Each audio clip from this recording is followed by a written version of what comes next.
আজকে আমি কাঁচা কাঁঠাল রান্না করব। তো আমি যেভাবে রান্না করব আপনাদের সাথে রেসিপিটা শেয়ার করব একদম ইউনিকভাবে। কেউ কেউ এঁচড় বলে, আবার কেউ কাঁচা কাঁঠাল বলে। আমরা কাঁচা কাঁঠাল বলি। তো আমি রেসিপিটা আপনাদের সাথে শেয়ার করব। আসসালামু আলাইকুম, welcome back to my channel. সবাই কেমন আছেন? আশা করছি সবাই ভালো আছেন, সুস্থ আছেন।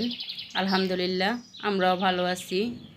তো আমি আজকে আপনাদের সাথে একদম ইউনিকভাবে কাঁচা কাঁঠাল রান্নার রেসিপি শেয়ার করব। আমার মতো এভাবে আপনারা এঁচড় রান্না করে খেয়ে দেখবেন, খুবই টেস্টি, মাংসের স্বাদকেও হার মানাবে, এতটাই মজার হয়। এভাবে প্লিজ আপনারা একবার রান্না করে খেয়ে দেখবেন।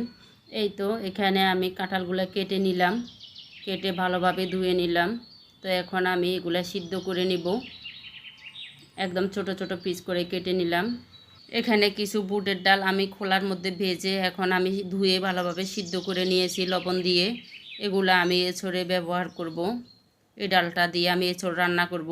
তো চুলায় একটা পাতিল বসিয়ে দিয়ে দিলাম পানি, তার মধ্যে আমি এঁচড়গুলো দিয়ে দিলাম, কিছু হলুদ গুঁড়ো দিয়ে দিলাম আর কিছু লবণ দিয়ে দিলাম। দিয়ে আমি একটু নেড়ে ছেড়ে এগুলা, তো আমি চুলাটা জ্বালিয়ে দিব সিদ্ধ হওয়ার জন্য।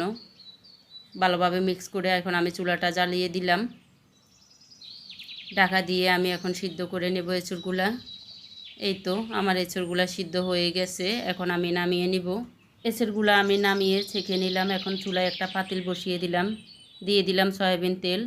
এখন কিছু গোটা গরম মশলা দিয়ে দিব, দিয়ে দিলাম একটা তেজপাতা ছিঁড়ে, দিয়ে দিলাম এক টুকরা দারুচিনি, এলাচ দিয়ে দিলাম 3টা, মুখটা পাঠিয়ে দিলাম। তো আমি একটু ভেজে নিব গরম তেলে গরম মশলাগুলা। এখন আমি পেঁয়াজ কুচি দিয়ে দিব। আমি প্রায় 1 কাপের মতো পেঁয়াজ কুচি দিয়েছি। পেঁয়াজগুলো আমি ভালোভাবে কিছুক্ষণ নেড়ে ছেড়ে ভেজে নিব। কাঁঠালের এঁচড় রান্না করতে কিন্তু সব রকম মশলা দিতে হয়। মাংস রান্না করতে যেরকম মশলা ব্যবহার করতে হয়, কাঁঠালের এঁচড় রান্না করতেও সব রকম মশলা দিলে এঁচড়টা কিন্তু রান্না ভালো হয়। পেঁয়াজ কুচির মধ্যে আমি লবণ দিয়ে দিলাম, দিয়ে আমি ঢাকা দিয়ে কিছুক্ষণ রেখেছি যাতে পেঁয়াজগুলো সফট হয়ে আসে। এখন ঢাকনা খুলে আমি একটু নেড়ে চেড়ে দেখলাম পেঁয়াজগুলো একদম সফট হয়ে এসেছে। তো এখন আমি আদা রসুন বাটা দিয়ে দিলাম। আমার এই চামচটা 4 চামচ থেকে একটু বড়, তো এই চামচ দিয়ে আমি একদম উঁচু করে 2 চামচ আদা রসুন বাটা দিয়ে দিলাম। দিয়ে আমি তেলের মধ্যে একটু কিছুক্ষণ ভেজে নিলাম যাতে কাঁচা গন্ধটা চলে যায়। এই পর্যন্ত ভিডিওটি ভালো লাগলে প্লিজ একটা লাইক দিয়ে বন্ধুদের মাঝে শেয়ার করে দিবেন, সবাইকে দেখার সুযোগ করে দিবেন। তো এখন আমি হলুদ গুঁড়ো দিয়ে দিচ্ছি 1 চা চামচ, মরিচ গুঁড়ো দিয়ে দিয়েছি 1 চা চামচ। আমি হলুদ গুঁড়োটা বেশি দিব না, কারণ এঁচড়টা সিদ্ধ করার সময় আমি হলুদ গুঁড়ো দিয়ে এঁচড়টা সিদ্ধ করে নিয়েছি। এখন আমি জিরা গুঁড়ো দিয়ে দিলাম উঁচু করে 1 চা চামচ, ধনিয়া গুঁড়ো 1 চা চামচ, দিয়ে দিচ্ছি কতগুলি কাঁচামরিচ ফালি করে। আপনারা যে যেরকম জাল খান ওই রকমই দিবেন। আমি একটু হালকা জাল চাচ্ছি, কারণ এঁচড়ের মধ্যে আমার কাছে একটু জাল না হলে ভালো লাগে না খেতে। তো আমি এখন মশলাগুলো কিছুক্ষণ মিডিয়াম আঁচে ভেজে নিয়ে দিয়ে দিলাম ফুটান্ত গরম পানি মশলাটা কষানোর জন্য। একটু নেড়েচেড়ে আমি ঢাকা দিয়ে মশলাটা কষিয়ে নিলাম। এখানে আমি সিদ্ধ করা এঁচড়গুলো এখন দিয়ে দিব। এঁচড়গুলো দিয়ে আমি ভালোভাবে উল্টিয়ে পাল্টিয়ে নেড়ে ছেড়ে দিব। তো আপনারা যারা আমার ভিডিও নতুন দেখছেন প্লিজ আমার চ্যানেলটা সাবস্ক্রাইব করে দিবেন। যারা ফেসবুক থেকে দেখছেন প্লিজ পেজটি ফলো করে দিবেন। এখন আমি কিছু শুটকি আমি ভালোভাবে ধুয়ে পরিষ্কার করে এখন তেলে ভেজে নেব। কিছু তেলও দিয়ে দিলাম, এখন আমি তেলের মধ্যে ভেজে নেব। আজকে আমি এঁচড়ের মধ্যে মাছের মাথা শুটকি দুইটাই ব্যবহার করব। শুটকি মাছ বা মাছের মাথা এই দুইটাই দিলে এঁচড়ের মধ্যে এঁচড় রান্নাটা কিন্তু খুবই মজা হয়, খেতেও কিন্তু অসম্ভব ভালো লাগে। তো এখন আমি শুটকিটা দিয়ে দিলাম, দিয়ে আবারও একটু নেড়ে ছেড়ে দিব। ভিডিওটি টেনে টেনে দেখবেন না, ফুল ওয়াশ দেওয়ার চেষ্টা করবেন। আমি সবার ভিডিওতে কিন্তু ফুল ওয়াশ দিই। এখন লবণ হলুদ দিয়ে ভেজে রাখা মাছের মাথাটা দিয়ে দিলাম।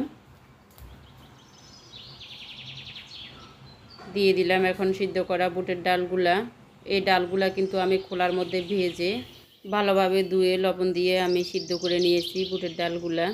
তো সিদ্ধ করা বুটের ডালগুলা এখন দিয়ে ভালোভাবে উল্টিয়ে পাল্টিয়ে নেড়ে ছেড়ে দিয়ে ঢাকা দিয়ে আরও কিছুক্ষণ কষিয়ে নেব। তো ঢাকনা খুলে আমি আরও কিছু ফুটান্ত গরম পানি দিয়ে দিলাম, দিয়ে একটু নেড়ে ছেড়ে আমি ভালোভাবে রান্নাটা করে নেব। এই এঁচড়টা কিন্তু ভালোভাবে কষাতে হয়, কষিয়ে কষিয়ে রান্না করতে হয়। অনেকে অনেকভাবে এঁচড় রান্না করে থাকেন, তো আমার মতো এইভাবে আপনারা একবার রান্না করে খেয়ে দেখবেন। এখন আমি যে জিনিসটা দিব এটার জন্য রান্নাটা কিন্তু অসম্ভব মজার হয়েছিল। এখানে আমি একটা নারকেলের অর্ধেকটা ব্লেন্ডার করে নিয়েছি, এখন দিয়ে দিলাম। এই নারকেলটার কারণে কিন্তু এঁচড় রান্নাটা খুবই টেস্টি হয়েছিল, খেতে খুব মজা হয়েছিল। আপনারা এভাবে একবার রান্না করে খেয়ে দেখবেন। এখন আমি নারকেলটা দিয়ে ভালোভাবে নেড়ে ছেড়ে কিছুক্ষণ রান্না করে নিলাম। আমার রান্নাটা হয়ে গেছে। এখন আমি কিছু ধনিয়া পাতা দিয়ে দিব। রান্নাটা কমপ্লিট হয়ে গেছে, দিয়ে দিলাম ধনিয়া পাতা, দিয়ে আবারও একটু নেড়ে ছেড়ে দিব।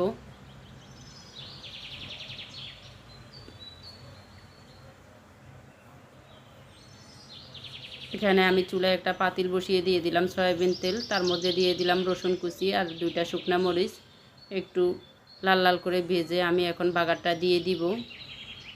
বাগারটা দিয়ে দিলাম। আমার এঁচড় রান্না হয়ে গেছে। তো আমার এঁচড়ের রেসিপিটা আপনাদের কাছে কেমন লেগেছে, যদি ভালো লাগে অবশ্যই একটা লাইক দিতে ভুলবেন না। আপনাদের কাছে আমার এঁচড় রান্নার রেসিপিটা কেমন লেগেছে কমেন্ট করে জানাতে ভুলবেন না। এভাবে যদি আপনারা রান্না করেন আমাকে কমেন্ট করে জানাবেন কে কে এভাবে রান্না করেছেন আর আপনাদের কাছে কেমন লেগেছে। এতক্ষণ পর্যন্ত ভিডিওটি দেখার জন্য সবাইকে অসংখ্য ধন্যবাদ। সবাই ভালো থাকবেন, সুস্থ থাকবেন। আবার নতুন কোনো রেসিপি নিয়ে আপনাদের মাঝে হাজির হয়ে যাব। সে পর্যন্ত সবাই ভালো থাকবেন।